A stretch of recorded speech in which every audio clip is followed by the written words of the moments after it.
மாண்புமிகு பேரவைத் தலைவர் அவர்களே, ஔவையின் வாக்கு அமுதமாகும். அரிய நீதிகள் நிரம்பியுள்ளன. சிக்கன சொற்கள், சமூக அக்கறை கொண்டவை.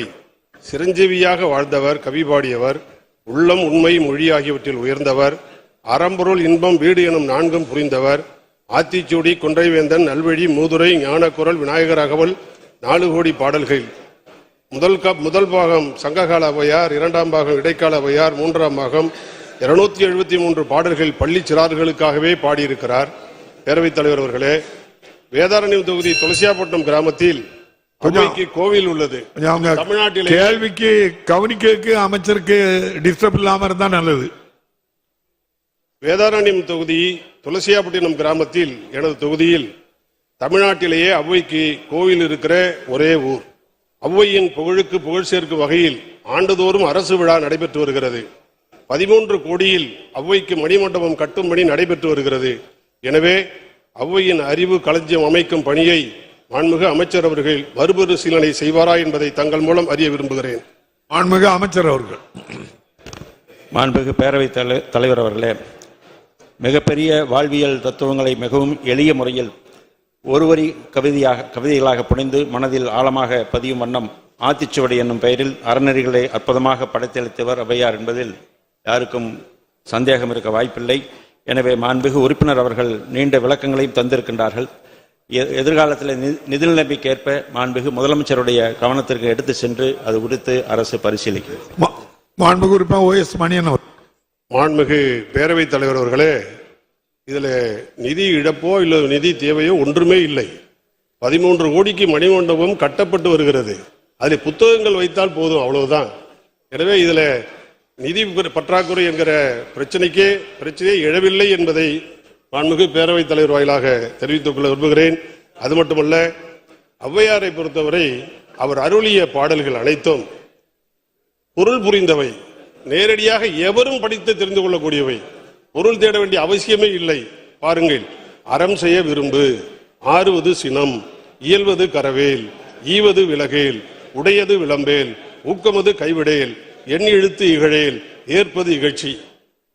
இப்படிப்பட்ட அருமையான அற்புதமான இதயத்தை எப்பொழுதுமே நெருடி கொண்டிருக்கக்கூடிய பாடல்களை அருளி இருக்கிற ஔவையார் அவர்களுடைய புத்தகங்களை நீங்கள் அங்கே வைக்க வேண்டும் என்பதுதான் என்னுடைய வேண்டுகோள். இதை தங்கள் மூலம் பேரவைத் தலைவர் வாயிலாக அவர்கள். பேரவைத் தலைவரே, ஔவையாரில் ஒருவர் அல்ல 5 பேர் என்று ஆராய்ச்சியாளர்கள் தெரிவித்திருக்கிறார்கள். அறஞ்செய்ய விரும்பு என்று பாடுகிற ஒரு வரியில ஒரு ஔவையார். ஆனால் புறநானூற்றிலே பாடுகிற ஔவையார் வேறு என்றால் நடையே வேறு, பாட்டு வேறு. ஆகையினாலே ஆராய்ச்சியாளர்கள் 5 ஔவையார் சொல்கிறார்கள். இதில் எந்த ஔவையாரை தாங்கள் குறிப்பிடுகிறீர்கள்? மாண்புமிகு உறுப்பினர் OS மணியன். எனது தொகுதியில் துளசியாப்பட்டினம் கிராமத்தில் கோயில் கொண்டிருக்கிற எங்கள் ஊரில் அமைந்திருக்கிற ஔவையாருக்கு மணிமண்டபம் 13 கோடியில் கட்டப்பட்டு வருகிறது என்பதை பொதுப்பணித்துறை நீர்வளத்துறை அமைச்சர்களுக்கு தெரிவித்துக் கொள்கிறேன். அதனால் அந்த ஔவையாருக்குத்தான் மணிமண்டபம் கட்டுகிறீர்கள், அவருக்குத்தான் நான் இப்பொழுது அறிவு களஞ்சியத்தை அங்கே வையுங்கள் என்று கேட்கிறேன். இல்ல, ஔவையாரு 5 ஔவையார்ல அங்க இருக்க கோயில்ல இருக்க ஔவையார் யாருன்னு கேட்காங்க, அதான் கேள்வி. அதாவது பேரவைத் தலைவர் அவர்களே, இது நல்ல கேள்வி. அதாவது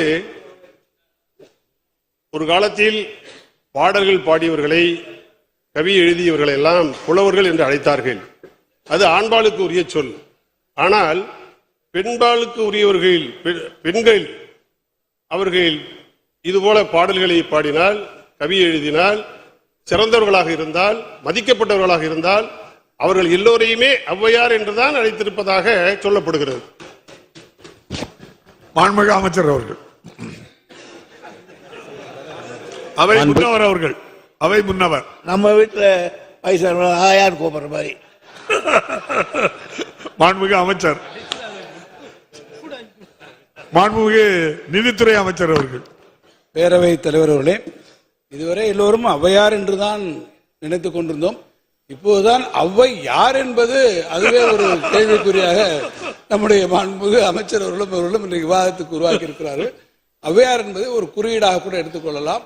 அது அற்புதமான அவர் சொல்வதற்கு போல புறநானூற்று காலத்திலிருந்து பிற்காலத்திலே தனிப்பாடல்கள் திரட்டு என்பது வகையிலும் பல்வேறு புராண கதைகளிலும் கூட ஔவையார் என்பது நம்மளுடைய பெண் இனத்திற்கு, மகளிருக்கு அது ஒரு குறியீடாக, அது ஒரு ஆன்ற ஒரு சொல்லாக அது அமைந்திருக்கக்கூடிய ஒரு மதிப்பிற்குரிய ஒரு சொல்லாகவே இருக்கிறது. எனவே அந்த வகையிலே அதை எடுத்துக்கொண்டு நம்முடைய மாண்புமிகு அமைச்சர் அவர்கள் அதை கருதலாம். மாண்புமிகு முதலமைச்சருடைய கவனத்திற்கும் நம்முடைய மாண்புமிகு உறுப்பினருடைய அந்த கருத்தை எடுத்துச் செல்லலாம். காரணம், ஏற்கனவே இப்படி விடுதலை போராட்ட வீரர்கள், தமிழறிஞர்கள், தலைவர்களுடைய நினைவு மண்டபங்கள்லாம் அமைக்கின்ற போது அது வெறும் நினைவு மண்டபங்களாக, கட்டிடங்களாக மாத்திரம் இல்லாமல் அங்கே அது வரக்கூடிய பார்வையாளர்களுக்கும் மற்றவர்களுக்கும் பயன்பெறத்தக்க அளவிலே அந்த இடம் ஒரு படிப்பகமாக, நூலகமாக அது உருவாக்கப்பட வேண்டும் என்ற கருத்தை மாண்புமிகு முதலமைச்சர் அவர்கள் தெரிவித்திருக்கிறார்கள்.